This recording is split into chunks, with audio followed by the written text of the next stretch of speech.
warahmatullahi wabarakatuh. Masih lanjut atau gimana? Lanjut atau capek, Bapak Ibu? Lanjut, Lanjut, Bapak. Biar cepat selesai, Pak. Lanjut, Pak. Baik, Bapak Ibu yang saya hormati, jadi hari ini kita akan ini apa? Untuk bedah kisi-kisi, nggih. Nggih capek tapi nggih dilanjut.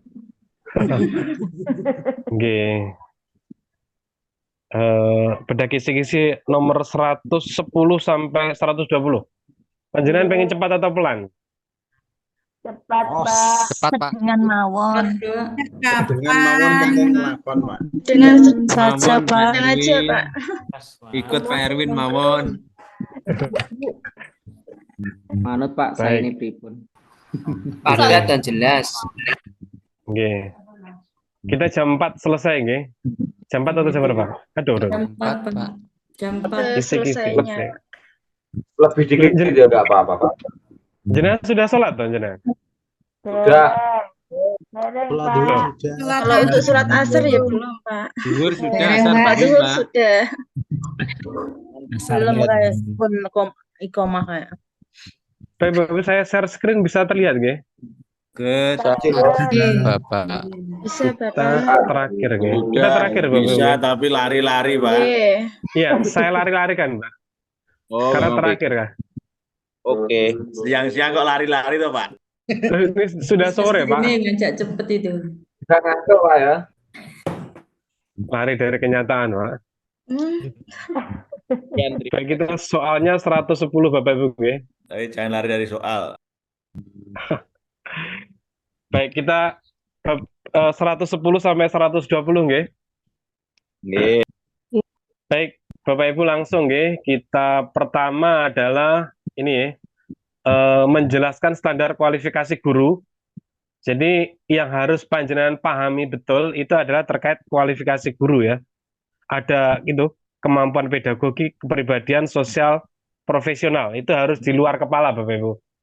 Jadi nanti kalau ada soal, ini termasuk ranah apa? Pedagogikah, kepribadiankah, sosialkah, profesionalkah, panjenengan harus sudah tahu. Gitu. Ini saya kira panjenengan sudah sangat familiar ya terkait dengan kualifikasi guru ini. Mungkin ada pertanyaan Bapak Ibu terkait ini? Halo? Aman nggih? Aman, Bapak. Aman, Lanjut. aman. Ya pokoknya itu Bapak Ibu ya. Jenengan pokoknya 4 kriteria itu ya.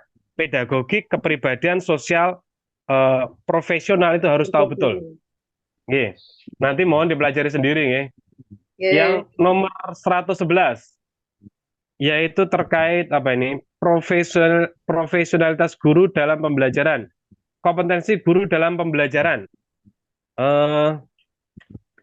Ini terkait hampir sama dengan soal yang bawah nanti nggih.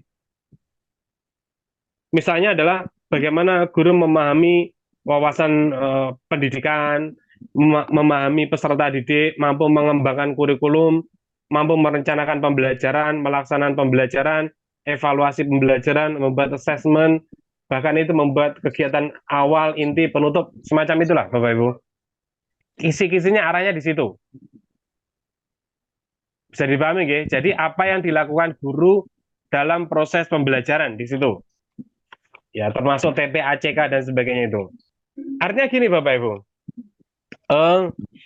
Biasanya soal itu kan sampai E ya, A, B, C, D, E. Ini biasanya saya pakai seperti ini ya kalau pilihan ganda. A, B, C, D, E. Maka soal A ini mungkin nggak. Soal B ini mungkin nggak jawabannya. Soal C ini mungkin nggak jawabannya.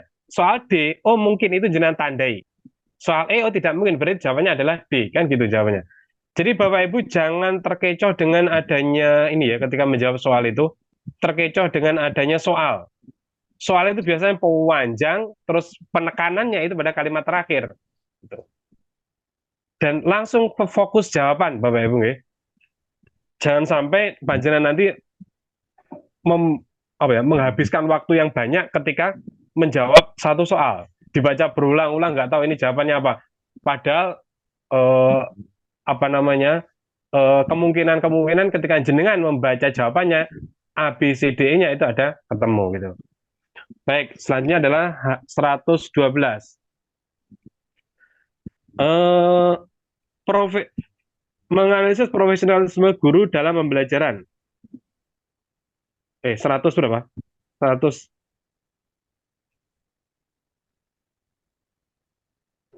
112 nggih. 12 112, Pak. Nggih, 112. Prinsip-prinsip pengembangan keprofesional berkelanjutan guru. Itu ada misalnya pengembangan keprofesional ya, ada komprehensif, mandiri, terukur, terjangkau, multi pendekatan dan inklusif. Ini ada di buku modul ajar pedagogis pengembangan profesi. Semuanya ada di situ Bapak Ibu. Tinggal panjenengan mau baca atau tidak gitu loh. Jadi ketika ada prinsip-prinsip pengembangan keprofesional, maka pasti harus komprehensif, utuh, mandiri. Itu ya secara individual, terukur, terjangkau dan sebagainya. Mohon nanti Bapak Ibu bisa memahami ini ya. Ini soalnya seperti ini, disajikan deskripsi tentang kasus pengembangan keprofesional berkelanjutan guru PAI di sekolah tertentu. Mahasiswa dapat menganalisis prinsip-prinsip pengembangan keprofesional berkelanjutan guru yang digunakan. Jadi nanti arahnya apakah ke komprehensif, ke mandiri, ke terukur, terjangkau, multi pendekatan atau inklusif, macam itu Bapak Ibu. Bisa dipahami nggih kira-kira nggih? Nggih. Jadi mulai Bisa, sekarang Bapak. nggih, jadi mulai sekarang Bapak Ibu harus ini ya, kalau ada waktu luang untuk membaca kisi-kisi dan mulai mengerjakan soal-soal yang ada. Kalau ada waktu luang ya. 113. Pengembangan profesionalisme guru, model pengembangan profesionalisme guru. Jadi cara-cara pengembangan profesionalisme guru di buku modul ini ya ada grow with character. Artinya adalah guru itu berkembang dengan karakternya. Pertama adalah excellent, kedua adalah passion, ketiga adalah profesional, ketiga adalah ethical. Jadi dalam mengembangkan profesional seorang guru harus harus berkualitas, excellent, bagus gitu. Harus passion, mempunyai keinginan yang kuat. Harus profesional. Profesional itu ya sesuai dengan aturan-aturan yang ada, sesuai dengan profesi yang ada. Ethical itu etik sesuai dengan kode etik yang ada. Di lain hal, saya buka buku yang lain ya, bahwa pengembangan profesional guru itu bisa dilakukan dengan cara satu, supervisi akademik ya. Jadi dilakukan oleh kepala sekolah. Kepala sekolah mengecek guru seberapa bisa beliau mengajar, maka beliau lakukan supervisi. Ada juga MGMP ya, yang sering jenengan lakukan. Pembuatan karya ilmiah, tulis ilmiah. Itu juga salah satu pengembangan profesionalisme guru. Ada juga studi lanjut untuk sekolah kuliah lagi. Ada yang seperti yang jenengan lakukan saat ini, sertifikasi. Ada pelatihan, ada workshop, seminar dan sebagainya. Itu adalah bagian daripada model pengembangan profesionalisme guru. Mungkin nanti hal semacam itu juga dipahami ya. 114 nilai moderasi beragama guru profesional. Nah, jadi di sini Bapak Ibu nggih harus ini ya, mohon maaf. Jadi kita itu istilahnya adalah guru agama, maka bagaimanapun kita bertanggung jawab terkait dengan bagaimana bagaimana kesetaraan di masyarakat. Tidak terjadi ketimpangan. Jadi dalam moderasi beragama itu adalah tujuan pendidikan itu menghasilkan individu yang toleran. Bagaimana siswa itu bisa toleran? Siswa mampu berdialog, menghargai keberagaman, menghormati agama lain. Itu. Jadi jangan sampai panjenengan sebagai guru PAI malah menghasilkan siswa-siswa yang inklusif. Apalagi sampai menangnya sendiri. Apalagi sampai menganggap agama lain salah. Itu tidak dibolehkan ya. Ini seperti sesuai dengan yang disampaikan Menteri Agama, bahwasanya moderasi beragama ini adalah bagaimana menciptakan individu yang toleran, menghargai keberagaman, menghormati agama lain, suka berdialog dan sebagainya. Saya kira nggak ada masalah ini. Cepat aja, 119 kita hampir selesai. Nah, Aduh dulu. Ini berapa ini? Waduh, kok ke sini ya?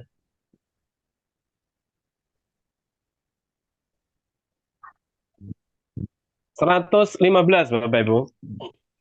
Menganalisis karakter moderasi beragama. Karakter moderasi beragama. Baik. Jadi di sini disajikan tentang narasi guru dalam mengaplikasikan sikap tawasud. Tawasud itu yang moderat. Bagaimana seorang siswa atau guru itu mampu berbuat moderat, ya, tengah-tengah, tidak berpihak kemana-mana. Adapun ciri-cirinya misalnya adalah satu, komitmen kebangsaan. Bagaimana siswa ataupun guru itu mempunyai komitmen kebangsaan yang baik. Kedua, mempunyai sifat toleransi. Tiga adalah anti kekerasan. Empat, menghargai budaya. Jadi sikap-sikap empat hal ini minimal harus ada yang nantinya arah soal ini ke situ, gitu loh. Jadi pertama misalnya karakter moderasi beragama itu adalah komitmen kebangsaan, toleransi, anti kekerasan, dan menghargai budaya. Toh nanti bagaimana soalnya ya, studi kasus atau apa, tetapi yang jelas arahnya ke situ. Gitu loh. Kalau di sini disajikan narasi, tentang narasi. Gitu. Jadi bagaimana nanti arahnya ya ke itu, komitmen kebangsaan, toleransi, anti kekerasan, dan juga menghargai budaya. Jadi seperti saya bilang di awal tadi, kasusnya di Indonesia itu yang terjadi kan apa ya? Tidak mau hormat bendera misalnya. Terus menganggap bahwa pemerintah kita itu toghut. Terus intoleransi, menganggap agama lain kurang bagus, salah. Bahkan seagamanya sendiri itu ada kan? Ada kelompok yang membid'ah-bid'ahkan orang itu kan. Anti kekerasan. Jadi tidak segala permasalahan terkait keberagaman di Indonesia itu harus diselesaikan dengan dialog. Menghargai budaya, ini yang penting ya. Jangan sampai budaya-budaya kita, budaya-budaya Indonesia itu malah tergerus oleh budaya-budaya yang asing. Yang kiranya itu malah menghilangkan jati diri khas kebangsaan negara kita. Ini mohon nanti Bapak Ibu dihargai. Selama budaya itu tidak bertentangan dengan agama, saya kira baik-baik saja itu. Yang masalah adalah ketika hal-hal yang ada di agama itu menyalahkan budaya-budaya yang ada di bangsa ini masalah ini. Atau budaya yang selalu menganggap baik, bahkan menganggap agama itu sebagai pengekang sebuah budaya, itu juga salah. Artinya sudah sudah diposisikan bahwasanya budaya itu mampu berjalan seiringan dengan agama. Mohon nanti soalnya tidak jauh seperti itu. 116 Bapak Ibu nggih.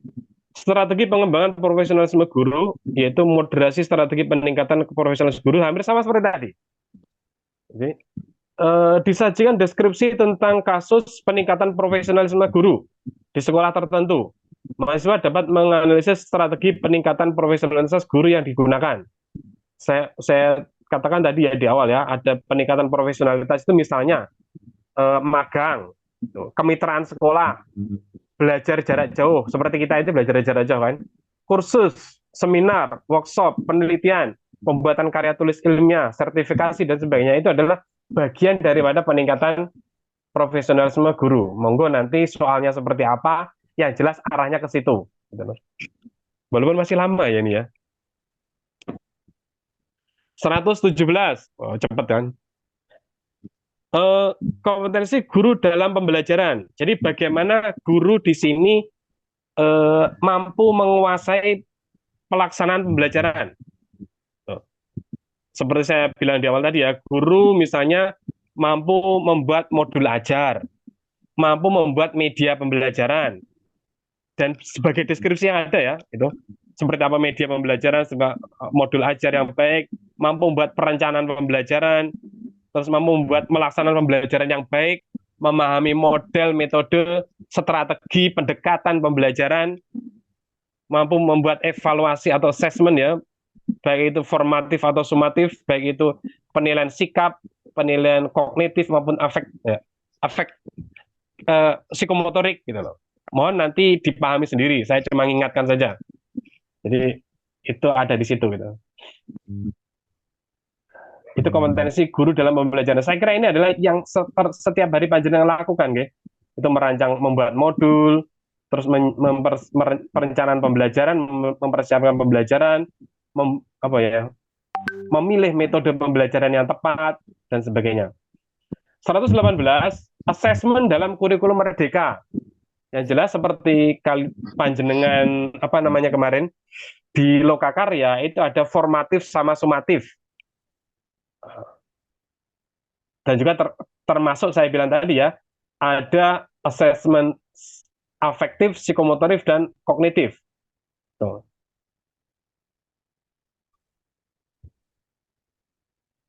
Monggo nanti bahkan ini C6 ya, sangat sukar, sulit apa namanya, dianggap soalnya sulit. Tapi biasanya Bapak Ibu soalnya itu narasi-narasi gitu. Tapi jangan khawatir kan ada pilihan ganda gitu. 119, etos kerja dan profesionalisme guru. Nah, disajikan studi kasus, data atau informasi terkait dengan loyalitas kerja guru di lingkungan madrasah, mahasiswa dapat mengambil kesimpulan tentang etos kerja. Jadi apa itu etos kerja? Misalnya ya, etos kerja itu kan apa ya, tidak menunda-nunda pekerjaan, itu kan bagian dari etos kerja kan, berdedikasi terhadap pekerjaan, disiplin, dapat meningkatkan kualitas diri, memiliki apa ini, tolak ukur dalam capaian kinerja, itu bagian daripada etos kerja. Artinya etos kerja itu adalah unjuk kerja tentang semangat dia kerja. Itu monggo nanti dipahami seperti apa arah lingkupnya ya di situ gitu. Terakhir, kode etik guru Indonesia, disajikan studi kasus, data atau informasi terkait tanggung jawab guru di madrasah, mahasiswa dapat mengurai kode etik guru. Ini ada di buku modul ajar ya Bapak Ibu. Jadi kode etik guru itu pertama misalnya guru berbakti, membimbing peserta didik, itu kan kode etik guru. Guru memiliki dan melaksanakan kejujuran profesional. Ya, datang tepat waktu, pulang tepat waktu itu. Guru mendapat informasi terhadap peserta didik. Guru mencari informasi terkait peserta didik. Jadi seorang guru itu harus tahu siapa yang ia ajar, problematika apa yang dihadapi peserta didik harus tahu. Karena dia juga bagian daripada penyelesaian masalah yang ada yang dihadapi peserta didiknya. Di UIN Kalijaga itu bahkan kaprodosennya itu disuruh bayar siswa enggak bayar SPP itu. Mungkin panjenengan juga seperti itu. Itu bagian daripada mendapat informasi terhadap peserta didik. Selanjutnya adalah guru menciptakan suasana sekolah yang baik. Jadi iklim yang baik, suasana yang kondusif baik di lingkungan sekolah atau lingkungan kelas. Ini bagian daripada kode etik ya. Guru memelihara hubungan baik dengan orang tua atau wali murid atau masyarakat sekitar. Itu bagian dari kode etik. Jadi jangan sampai guru itu tidak punya hubungan baik. Guru meningkatkan kualitasnya, baik itu kualitas kepribadian, sosial, maupun profesional. Itu Bapak Ibu terkait dengan apa namanya ini,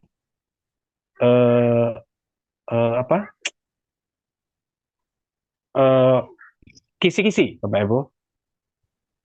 Baik Bapak Ibu, halo. Bapak.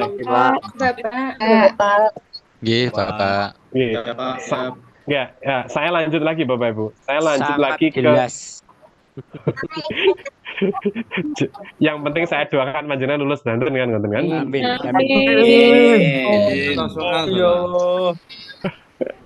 Loh, intinya kan itu Bapak Ibu kan? Ya. Primo. Kalau ada Pakai soal. lulus itu sewenang Bapak. Mudah-mudahan. Jenis dokumen tidak dukung pilih gambar atau dokumen PDF. Kok nggak bisa ini? Pilih gambar, foto file.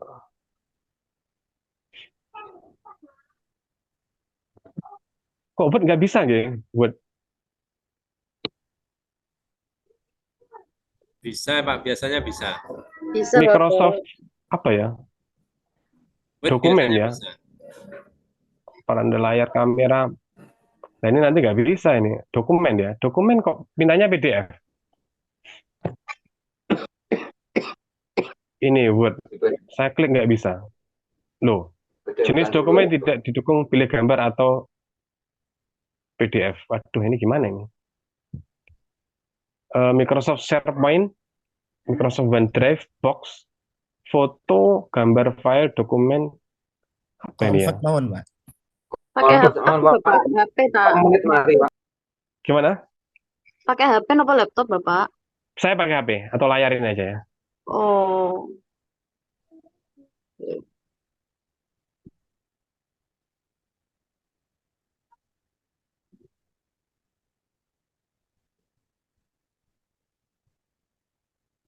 Aduh.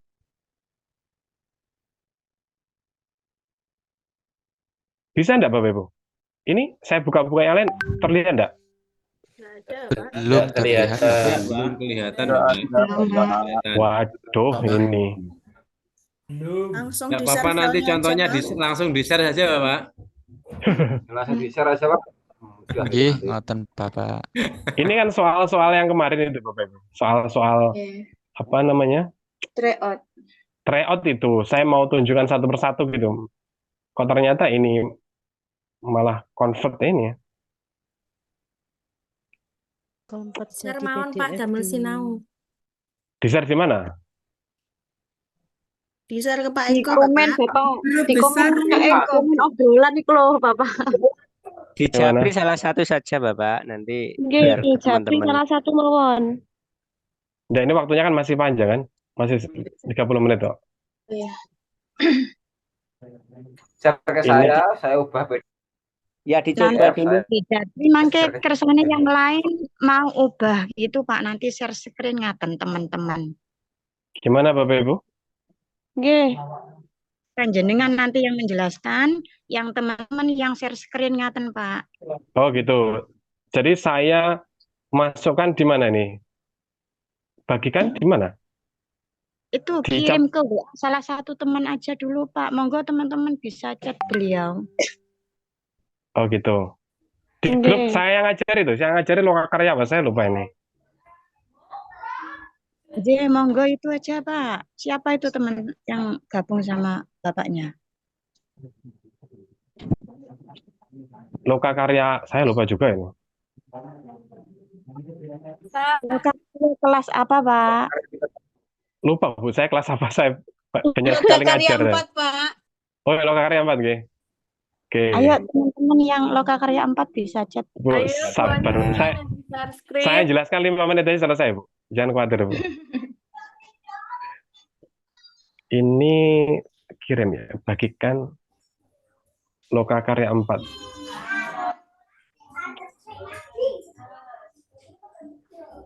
Oh ini.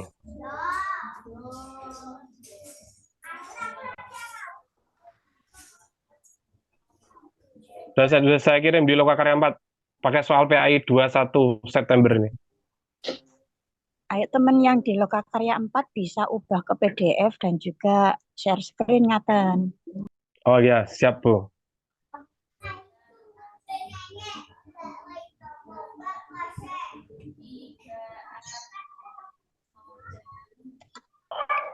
Sudah siap belum temannya? Oh, lah saya nggak menghadap sama juga Bu. Bentar nih. Saya kan juga harus Yo ya. Udah jangan khawatir Bu, saya 5 menit aja selesai itu. Apa namanya? Nerangkannya.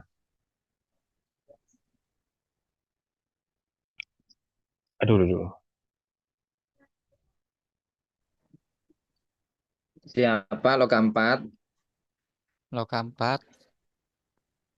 Mungkin yang sudah dikirimi Pak dosen bisa share screen, nanti Pak dosen yang menjelaskan. Aduh, ya Allah. Udah apa-apa Bu. Jangan apa dari pagi toh, Stanton? Nggih, Bapak. Dari pagi ya? Bapak, mulai Nggih, jam jam 9. 9, Bapak. Mulai jam 9. Bu, yuk pun bengkeng nih Pak. Lah ini ada sudah Bu Anissa. Oh ini.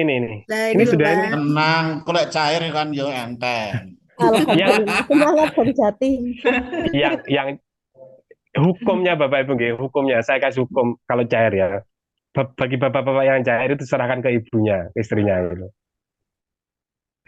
Niku duit lanang, Bapak. Serahkan kepada istrinya tapi jangan semuanya. Kalau istri itu Ini tak dikasih kasih. ambak ya. Nah, kalau istri kemana, Pak? Cair, Pak. Mikir. Pripun, Pak? Jangan Iya, didengarkan Otomatis ibu-ibu itu. mikir cair. Hukumnya uang istri adalah istri, uang suami uang istri, Pak. Nah, betul. Leras. Uang istri Pak. kayak gitu. 100, Pak. Paling bawah, Bu, paling bawah. Halo, Bapak Ibu paling bawah. Paling bawah. Apa namanya? Ini. Soalnya tadi sudah share screen tapi paling bawah gitu loh. Loh, kok hilang lagi? Halaman yang paling bawah, Bu, maksudnya.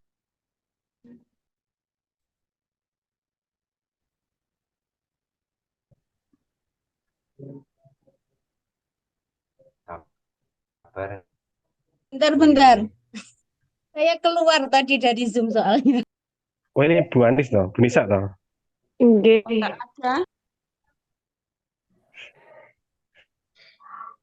Terpantau lah. Saya kira bisa langsung nganu Word ya. Ternyata kok nggak bisa ya.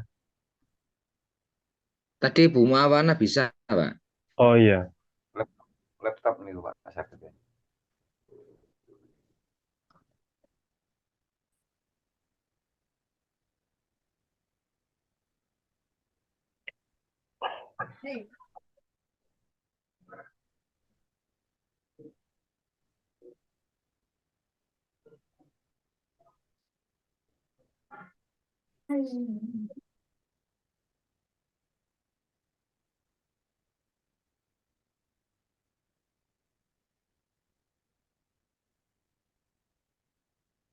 Seratus dulu jawabannya kan.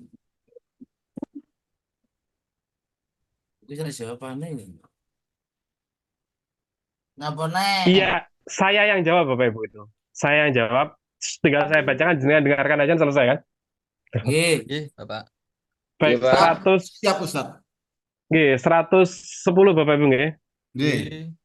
Diperbesar, Pak. Bisa diperbesar Diperbesar lagi. sedikit. Oke. 110. Menurut apa itu? Oke, peserta didik, saya bacakan ya. Peserta didik yang belum memenuhi kriteria ketuntasan minimal atau KKM berhak mengikuti program remedi. Di bawah ini penjelasan tentang program remedi. Jadi apa itu remedi? Jadi saya kira tidak ada masalah itu. Jenengan sudah paham itu apa itu remedi? Remedi itu adalah pembelajaran mengatasi kesulitan ya. Belajar peserta didik melalui pembelajaran berkelanjutan. Jadi jawabannya A itu. Oh nggak sama ya dengan anu ya? Dengan apa? Remedial itu kan yang kurang itu, Pak, mungkin ya. Ya, yang kurang kan diajar lagi kan itu kan. Ya. Ya, saya kira panjenengan sudah bisa ini. Baik. Yang belum memenuhi Belum memenuhi Ya. KKM gitu loh, Pak. KKM. Sudah lanjut ya? 111. Oke. Iya, Pak. Peserta didik di samping berhak untuk mendapatkan program remedial, juga berhak mendapatkan program pengayaan. Pernyataan berikut yang menjelaskan tentang program pengayaan. Jadi apa itu program pengayaan? Yang benar. Program pengayaan tidak diakhiri dengan penilaian. Kegiatan akhir dalam program pengayaan berupa nilainya. Program pengayaan diberikan kepada siswa yang ikutan dalam. Yang D. Ini jawabannya kok A, Bu? Program pengayaan diberi kepada peserta didik yang sering tidak masuk sekolah. A, gitu. Jadi Pengayaan itu tidak ada nilainya. Kalau D itu Ya. remedial itu. iya. Jadi pengayaan itu kan memperkaya apa ya? Memperkaya pengetahuan siswa kan, itu kan pengayaan. Untuk yang sudah termasuk menambah memenuhi pengetahuan. KKM. Iya, betul. Panjenengan sudah pinter ini. Lulus semua ini. Amin, amin. Amin. Lanjut Ini kan? ini Menteri Agama mempersulit panjenengan. Panjenengan ini guru profesional ini. Tidak, Pak, ini ujian kok memang. Ujian. Baik, 112. Oh iya. Iya, Pak. Ternyata belum dipercaya, Bapak. Tenang, Pak. Oke. Perhatikan pernyataan di bawah ini. 1. Terdapat partisipasi peneliti dalam suatu program kegiatan. 2. Adanya tujuan untuk meningkatkan kualitas melalui penelitian, tindakan. 3. Memiliki tujuan untuk menemukan teori tertentu. 4. Adanya tindakan untuk meningkatkan kualitas suatu program. 5. Berorientasi pada masalah. Berdasarkan pertanyaan di atas, manakah yang menjadi ciri PTK? Yaitu 1, 2, 4. 24, nggih, betul. 1. Terdapat partisipasi peneliti. Jadi namanya tujuan untuk gini. Bapak Ibu, saya yang sebentar aja. Kok Bu Anissa banter meneh. Sebelum selesai Bu Anissa. Jadi gini ya, penelitian tindakan telas itu adalah seorang peneliti itu melakukan tindakan. Artinya peneliti itu melakukan sesuatu. Jadi di sini sudah benar ya. 1, partisipasi peneliti. Yang kedua adalah adanya tujuan untuk meningkatkan kualitas. Jelas bahwa PTK itu adalah bagaimana seorang peneliti membersamai peserta didik untuk mengetahui permasalahan yang dihadapi, setelah itu diselesaikan. Dan buktinya adalah biasanya adalah meningkatkan nilai. Itu yang kedua. Yang terakhir 4 adalah adanya tindakan untuk meningkatkan kualitas suatu program. Ya, itu kan ada 4 siklus itu kan. Ada tahapan siklus itu. Ya, itu PTK. Jadi nanti kalau panjenengan memahami apa itu PTK, seorang guru melakukan tindakan agar adanya peningkatan kualitas bagi peserta didik. Gitu. Saya kira ini jenengan sudah paham ini. Lanjut Bu Nisa. 13. Oh, berhenti Bu Nisa. Dalam rangka implementasi KIKD untuk memenuhi ketercapaian pembelajaran PAI, maka diperlukan pedoman pelaksanaan model pembelajaran PAI. Hal ini penting untuk memberikan gambaran tentang pembelajaran terpadu yang dapat menjadi acuan dan contoh konkret dalam kerangka implementasi KIKD. Sudah jelas ini jawabannya. Jadi nanti gini Bapak Ibu, kalau jenengan jawab misalnya 113 ya, jenengan baca soalnya cepat aja, sudah tahu bahwa intinya ada iya. Bahwa intinya adalah ini soalnya. Maka A itu mungkin enggak? Oh mungkin. B mungkin enggak mungkin. C enggak mungkin. D enggak mungkin. E enggak mungkin. Berarti jawabannya adalah A. Itu aja. Jangan terpaku membaca soal begitu banyak. Kalau sudah ketemu jawabannya mungkin, ya sudah jawab langsung ke A saja. Gitu. Tetapi nanti mohon diulangi lagi dari awal supaya meyakinkan panjenengan. Tuh. Lanjut Bu Nisa 114. Pendekatan pembelajaran PAI yang menggunakan sistem pembelajaran yang memungkinkan siswa secara aktif mencari, menggali dan menemukan konsep serta prinsip-prinsip secara holistik dan otentik adalah pendekatan interdisipliner. Jadi semuanya mencakup di situ. Jadi siswanya aktif, mencari, menggali, menemukan konsep dan sebagainya itu. Gurunya diam saja itu. Secara holistik ya, itu interdisipliner. Bisa dipahami nggih, Pak Ibu? Iya. Kurang berapa menit ini? Kurang 10 menit. 15. Nisa adalah siswa kelas 4 ini, sesuai operatornya. Di madrasah ia memperoleh pelajaran PAI dengan pendekatan kontekstual guru. Nisa dan teman-temannya mendiskusikan masalah tentang materi hemat energi, kemampuan untuk memecahkan masalah, berpikir kritis, berpikir kreatif, kemampuan berargumen, dan kemampuan mengambil keputusan sangatlah dibutuhkan dalam berdiskusi di kelas. Sehingga ia mampu memahami dan memaknai setiap apa yang telah didiskusikan bersama di kelas. Ia juga mampu mengkaitkan materi iman kepada malaikat dengan kehidupan nyata. Sehingga apa yang telah dipelajari di madrasah dengan mudahnya ia mempraktikkan dalam kehidupan sehari-hari. Jadi di sini adalah intinya adalah bagaimana berpikir tingkat tinggi.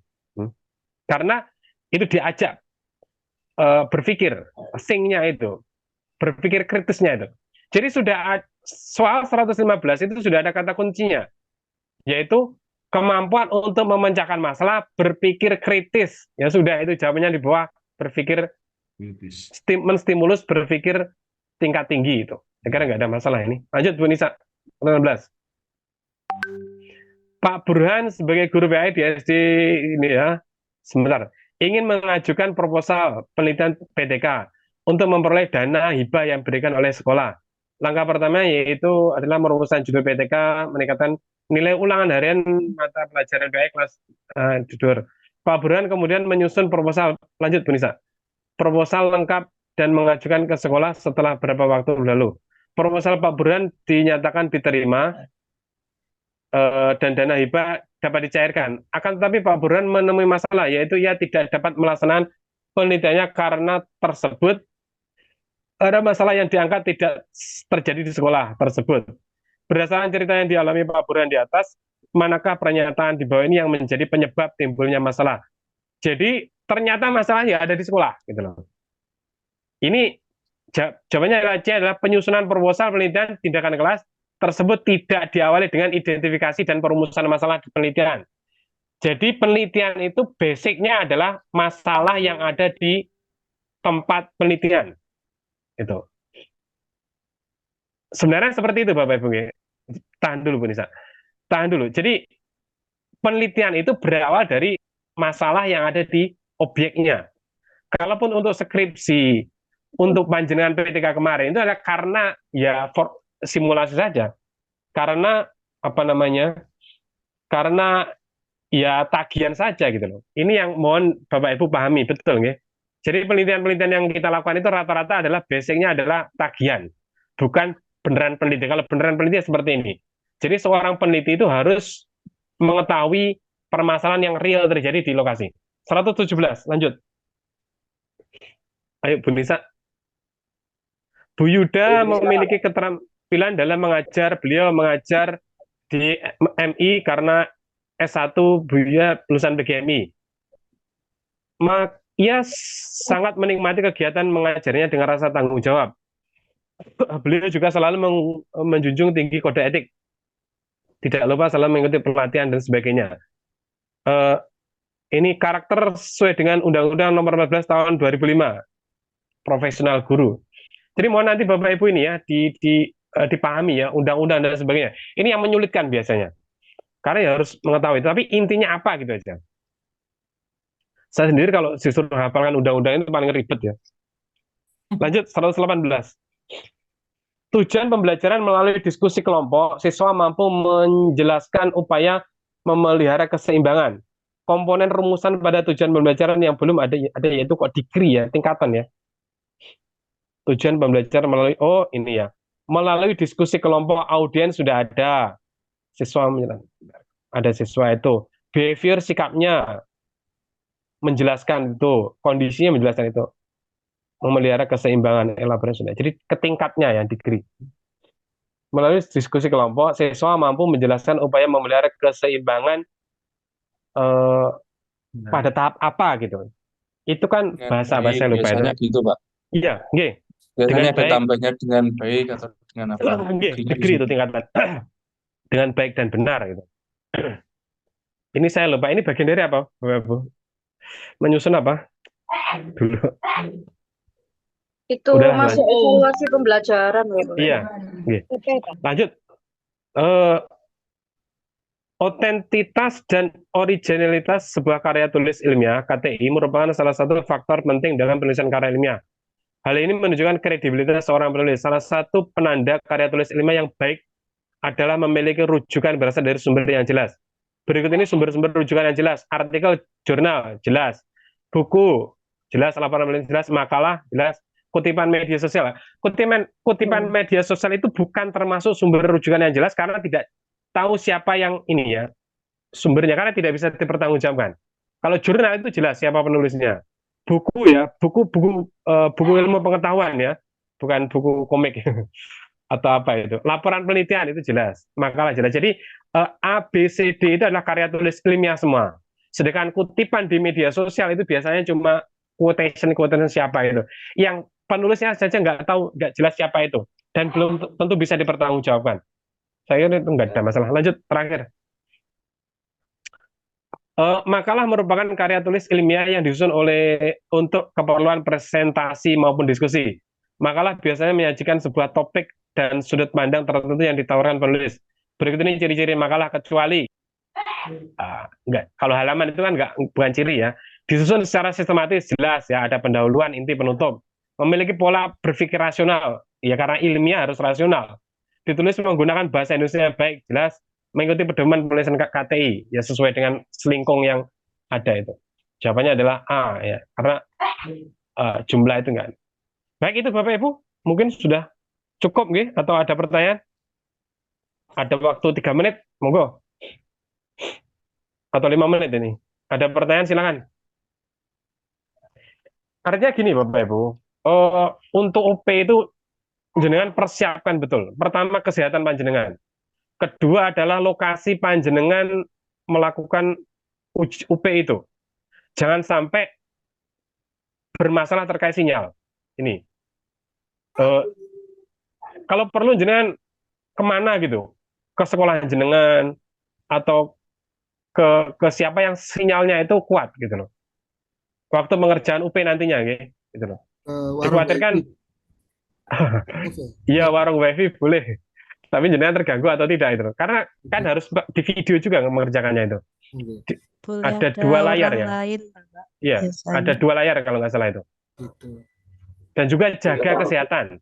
Karena gini Bapak Ibu, UP itu adalah kalau bahasa saya itu panjenengan sudah di depan gawang tinggal menendang bola. Dan itu masuk atau enggak gitu loh. Kalau jenengan stamina-nya kurang bagus ketika UP, terus sakit, terus sinyalnya bermasalah dan sebagainya, ya jenengan gagal dalam menendang penalti. Mohon itu dipahami betul. Bahkan kalau perlu ngungsi ya Bapak Ibu, jauh dari sana keluarga itu. Kalau penalti pas ya. nggak apa-apa Pak di sekolahan. Iya, itu masalahnya. Jadi ya jenengan tanya kolega-kolega Bapak Ibu. Kan sekarang itu wifi kan sudah banyak kan di rumah. Jenengan oke lah gitu. Tapi yang dikhawatirkan adalah ketika pelaksanaan UP itu terjadi masalah. Apa listrik mati, apa tiba-tiba sinyal sulit, itu yang jadi masalah gitu loh. Mohon itu dipersiapkan betul. Tanya Pak, kan wifi rumah, kadang itu ada gangguan, terus langsung pas tengah-tengah mengerjakan dioper ke paketan data bisa nggak Pak? Maksudnya ndak hilang kerjaannya? Kayaknya bisa Bu, kayaknya bisa. Oke. Jadi Kan harus siap harus data juga, paket data juga. Jenengan harus persiapan itu Iya. Minimal 3 HP anak jenengan bawa gitu. 10.